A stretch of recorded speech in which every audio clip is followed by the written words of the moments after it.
ఒక రాష్ట్రంలోనే ధర్మపురి నియోజకవర్గాన్ని ఆదర్శవంత నియోజకవర్గంగా తీర్చిదిద్దే బాధ్యత తీసుకున్నారు. దానికి మనందరం సహకరిస్తేనే మనందరం నిబద్ధతతోని నిరుపేదలకు నివాసులకు మనకు కావాలని కాదు, ఫస్ట్ నిరుపేదలను ముందుంచి వాళ్ళకు లబ్ధి చేకూర్చినప్పుడే నిజమైన మనము సంక్షేమంలో ముందుంటాం. పేదవారికి అండగా ఉన్నప్పుడు మన దళిత నియోజకవర్గం నిరుపేద నియోజకవర్గం దానికి సీజక్క గారు కూడా పూర్తి అండదండ నుండి సహకారం అందించినప్పుడే ఈ కాన్స్టిట్యున్సీ ముందంజలో ఉంటుంది. ఈ సహకారం చెప్పలేనంత గ్రామీణ ప్రాంతంలో ఉంటుంది. కాబట్టి మీరు సహకారం అందించాలని, మాకు లక్ష్మణంగా అండగా ఉండాలని, మేమందరం అండగా ఉంటాం. మీరు తోడ్పాటు ఇవ్వాలని నేను కోరుకుంటున్నాం.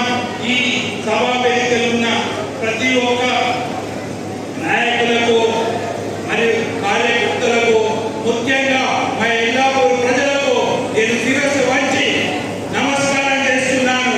ఎందుకంటే ఈ గ్రామం నాకు జన్మనిచ్చింది. కన్న తల్లి నాకు ఈ ఊరు వంటిది.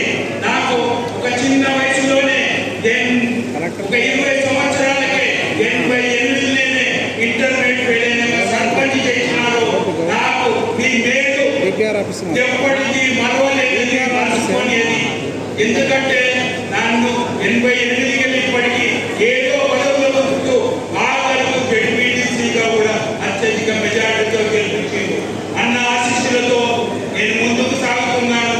మీ అభివృద్ధిలో సంక్షేమంలో ముందుంటాను. ఎల్లాపూర్లో కొన్ని అభివృద్ధి కార్యక్రమాలు ఉన్నాయి. సీతక్క గారు, మా లక్ష్మణన్న గారి సహకారంతో ముందుకు తీసుకుపోతాం.